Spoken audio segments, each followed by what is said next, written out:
আপনাদের একদম অপেক্ষা করাবো না, রেডমি কিন্তু অপেক্ষা করায়নি, একদম অফিসিয়ালি ডিক্লেয়ার করে দিয়েছে যে নতুন বছর আমরা জানুয়ারি মাসের 4 তারিখে রেডমি নোট 13 সিরিজের তিনটে স্মার্টফোন দেখতে পেয়ে যাব।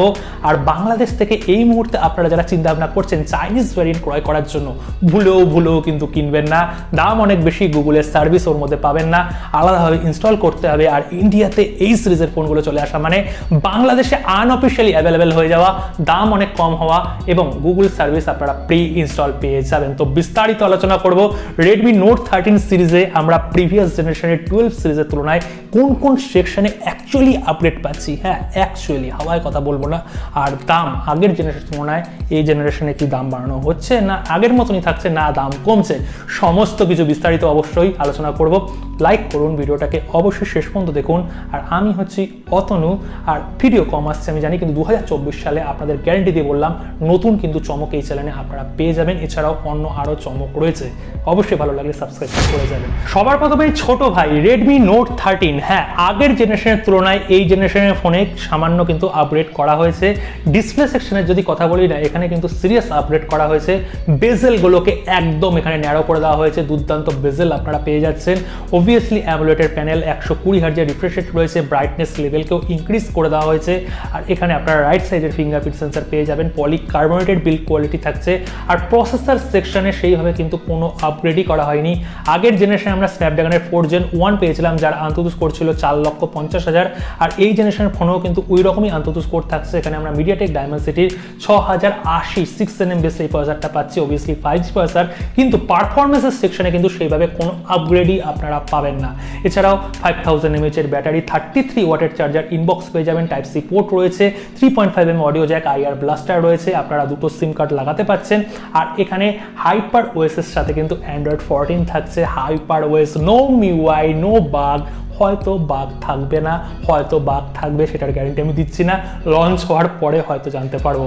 আর এখানে দুটো আপনারা অ্যান্ড্রয়েডের আপডেট পাচ্ছেন, 15, 16। আর এখানে হাইপার ওএসের তিনটে আপডেট কিন্তু আপনারা এই ফোনের মধ্যে পেয়ে যাচ্ছেন। এবার দাম কত করা হচ্ছে দেখুন বন্ধুরা, এই ফোনটার দাম ধরা হচ্ছে ইন্ডিয়া মার্কেটে 17 থেকে 18,000 টাকা। 20,000 টাকা হলে কিন্তু ওভার প্রাইস হয়ে যাবে, হয়তো হায়ার ভ্যারিয়েন্টের ক্ষেত্রে তারা ওই প্রাইসটা রাখবে, কিন্তু base variant 4GB RAM 128GB internal memory এর দাম কিন্তু 17 থেকে 18তেই রাখা উচিত। কেননা চাইনিজ মার্কেটের যা দাম হয়েছে সেটা যদি কনভার্ট করা হয়, সেটার প্রাইস কিন্তু ইন্ডিয়াতে 13,000 টাকা গিয়ে দাঁড়ায়। যদি অ্যাগ্রেসিভলি লঞ্চ করতে পারে 16,000 টাকা এই প্রাইস ব্র্যাকেটের মধ্যে, তাহলে একটা অঘটন হয়ে যাবে। কিন্তু ধরছি আমি 17 থেকে 18 এই প্রাইসের মধ্যেই লঞ্চ করবে। তো ছোট ভাইকে নিয়ে অনেক আলোচনা হলো, এবার হচ্ছে মেজো ভাই। বড় ভাইকে তো তুলে রাখলাম, অবশ্যই আলোচনা করব। তো রেডমি নোট 13 প্রো, এখানে কিন্তু আমরা আগের জেনারেশনের তুলনায় স্লাইট আপগ্রেড পাচ্ছি, খুব বড় সড়ো আপগ্রেড পাচ্ছি না। যদি আপগ্রেডের কথা বলি, 200 মেগাপিক্সেলের মেন ক্যামেরা থাকছে, সঙ্গে এখানে OIS এর সাপোর্ট আপনারা পেয়ে যাচ্ছেন। 4K 30 FPS, 60 নয় 30 FPS আপনারা ভিডিও রেকর্ডিং করতে পারছেন। এছাড়াও বাকি যে ক্যামেরা রয়েছে না, সেম টু সেম ওই 8 মেগাপিক্সেলের আল্ট্রা ওয়াইড এবং 2 মেগাপিক্সেলের ম্যাক্রো ক্যামেরা ইউজলেস, এবং ফ্রন্ট সেকশনে 16 মেগাপিক্সেলের সেলফি ক্যামেরা, ফুল HD 60 FPS এর ফ্রন্ট ক্যামেরা দিয়ে আপনারা ভিডিও রেকর্ডিং করতে পারবেন। আর ডিসপ্লে সেকশনে এখানে কর্নিং গোরিলা গ্লাসের ভিক্টাসের প্রোটেকশন দেওয়া হচ্ছে, যেটা সাধারণত ফ্ল্যাগশিপ লেভেলে দেওয়া হয়ে থাকে। এছাড়াও বেজেলগুলো আগেই বললাম ছোট ভাইয়ের ক্ষেত্রে অনেক ন্যারো করে দেওয়া হয়েছে, তো প্রোতেও কিন্তু একদম ন্যারো বেজেল পাবেন। আর এর সুবিধা হচ্ছে যখন আপনারা কোনো কন্টেন্ট কনজিউম করবেন, ভিডিও দেখবেন, তখন দুর্দান্ত একটা ডিসপ্লেতে আপনারা দেখতে পাচ্ছেন। ডলবি ভিশন, HDR10+ এর সার্টিফিকেশন থাকছে, ফুল HD অ্যামোলেড প্যানেল তো রয়েছে, ইন ডিসপ্লে ফিঙ্গারপ্রিন্ট সেন্সর রয়েছে। আর এখানে ব্যাক সেকশনে গ্লাস থাকছে, এখানে ইনবক্সি টাইপের এখানে ফ্রেমটা থাকছে, type C port, dual stereo speaker, IR blaster, 3.5mm audio jack, software সেকশনে হাইপার ওএস এর সাথে অ্যান্ড্রয়েড 14, দুটো অ্যান্ড্রয়েডের আপডেট, 3টে এখানে হাইপার ওএস এর আপডেট আপনারা পেয়ে যাচ্ছেন। আর ব্যাপার হচ্ছে যে প্রসেসর, হ্যাঁ প্রসেসর কিন্তু সেইভাবে আপডেট এখানে করা হয়নি। 778G প্রসেসরটার কথা মনে আছে তো, যেটা আমরা পোকো X5 প্রোতে পেয়েছিলাম, ওই রকম টাইপেরই কিন্তু পারফরমেন্স পেয়ে যাবেন 7S Gen 2। এটা কিন্তু 7 Gen 2 নয়, 7S Gen 2, যার আন্তত স্কোর হচ্ছে 6 লাখের কাছাকাছি। তার মানে বুঝে নেন যে যেই দামে এই ফোনটা আসছে না, সেই দামে এর থেকেও পাওয়ারফুল প্রসেসর অলরেডি মার্কেটে রয়েছে। তো প্রসেসিং সেকশনে বা এখানে পারফরমেন্স সেকশনে কিন্তু সেইভাবে আপডেট নিয়ে আসা হয়নি যে একটা বড় সড়ো চমক দিয়ে দিচ্ছে। দাম হচ্ছে 23 থেকে 25,000 টাকা ধরা হচ্ছে। 23,000 টাকা যদি লঞ্চ করে তাহলে অনেক অ্যাগ্রেসিভ হয়ে যাবে, আর 25,000 টাকার উপরে লঞ্চ করলে কেউ কিনবে না, 25,000 টাকার মধ্যেই রাখতে হবে। তো এই প্রাইসে কেমন লাগছে কমেন্ট করে অবশ্যই জানাবেন। সবচেয়ে দামি বড় ভাই Redmi Note 13 Pro Plus 12 Pro Plus এর তুলনায় এখানে কি সত্যি আপগ্রেড করা হয়েছে আর দামটা কি কমবে না বাড়বে? দেখুন এখানে 13 Pro Plus এর ডিসপ্লে সেকশন প্রোর মতনই আপনারা পেয়ে যাবেন, কিন্তু কার্ভ অ্যামোলেড প্যানেল থাকছে। কার্ভ মানে এখানে অবশ্যই প্রিমিয়াম একটা লুক পেয়ে যাচ্ছেন, আর অবভিয়াসলি কার্ভ প্যানেল ইউজ করা মানে দামটাও একটু বেশি কিন্তু লাগছে। এখানে ডিসপ্লে অবশ্যই একটা আপডেট নিয়ে আসছে, এছাড়াও যে বিল্ড কোয়ালিটি রয়েছে, যে ডিজাইনটা রয়েছে, এটাও অনেকটাই ইমপ্রুভ হয়ে রয়েছে।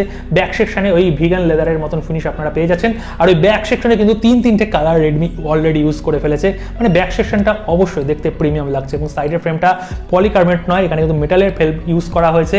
টাইপ সি পোর্ট থাকছে, এছাড়াও যা থাকে কানেক্টিভিটিতে 3.5mm অডিও জ্যাক থেকে শুরু করে আইআর ব্লাস্টার সমস্ত কিছু আপনারা পেয়ে যাচ্ছেন। কিন্তু প্রসেসর নিয়ে খুব মাতামাতি হয়েছে যে এখানে মিডিয়াটেক ডায়মেনসিটি 7200 আল্ট্রা প্রসেসরটা ইউজ করা হয়েছে, দুর্দান্ত পারফরমেন্স এনে দেবে। যখন চাইনিজ মার্কেটে লঞ্চ হয়েছিল খুব নাচানাচি হয়েছিল, কিন্তু আদৌ সেটা নয়। যেই প্রাইস সেগমেন্টে লঞ্চ হবে, এই প্রাইস সেগমেন্টে যদি পোকো F5 এর কথা বলি, মোটোরোলার ফোন রয়েছে যেগুলো 8200 প্রসেসর দিয়ে অলরেডি লঞ্চ হয়েছে, সেগুলো অনেক বেশি পাওয়ারফুল। এই প্রসেসরের আন্তত স্কোর হচ্ছে 7,20,000 50,000-এর কাছাকাছি আপনারা পেয়ে যাবেন, যেটা একদম জাস্টিফাইড নয় এই প্রাইস সেগমেন্টের মধ্যে। সুতরাং প্রসেসর নিয়ে বেশি নাচানাচি না করাই ভালো। এছাড়াও ক্যামেরা সেকশন ওই প্রোর মতনই আপনারা পেয়ে যাচ্ছেন, তার মানে এখানে প্রো প্লাসে আপগ্রেড রয়েছে। ওই যে চার্জারটা রয়েছে না 120 ওয়াটের আপনারা পেয়ে যাবেন, আর ওই ব্যাটারি 5000 mAh-এরই থাকছে। তা বাদে কিন্তু প্রোর তুলনায় প্রো প্লাসে তেমন কোনো আপগ্রেড নেই। আর প্রো প্লাসের দাম করা হবে ইন্ডিয়াতে 27 থেকে 28,000 টাকা। এই প্রাইস সেগমেন্টের মধ্যে বেস ভ্যারিয়েন্টটা আপনারা পেয়ে যাবেন। তো এই ছোট ভাই, মেজো ভাই, বড় ভাইকে নিয়ে যে আলোচনা হলো, এই আলোচনার মধ্যে কোন ফোনটাকে, কোন ভাইটাকে আপনার সবচেয়ে বেশি ভালো লাগছে সেটা অবশ্যই কমেন্ট করে জানাবেন। আর এখানে সেইভাবে কিন্তু আমরা 12 সিরিজের তুলনায় আপডেট পেলাম না। হ্যাঁ, আমার অন্তত সেটাই মনে হচ্ছে। সেই যে আপডেট যেটা রেডমি নোট সিরিজের ক্ষেত্রে আমরা সাধারণত পেয়ে থাকি না, যে পুরো মার্কেটকে হিলিয়ে দেবে, একটা দুর্দান্ত ব্যাপার হয়ে গেল, সবার প্রথম প্রসেসর, দুর্দান্ত পাওয়ারফুল প্রসেসর, দুর্দান্ত প্যাকেজের মধ্যে আনবে, সেটা কিন্তু আর নেই। রেডমি নোট সিরিজের ফোন অনেক আগে সেই সমস্ত যুগ পেরিয়ে এসছে। আর এই সিরিজের যে ফোনগুলো আসছে, এর তো স্পেসিফিকেশন সকলেই জানেন। দামটা কি আদেও কমাবে তারা, সেটা কিন্তু একটা কোশ্চেন মার্ক। এটা লঞ্চ হওয়ার পরেই একমাত্র আমরা বলতে পারবো। আপনার কোনটা সবচেয়ে ভালো লেগেছে সেটা অবশ্যই কমেন্ট করে জানাবেন। দেখা হচ্ছে কালকার একটা নতুন ভিডিওর সাথে। সকলে ভালো থাকবেন, সুস্থ থাকবেন।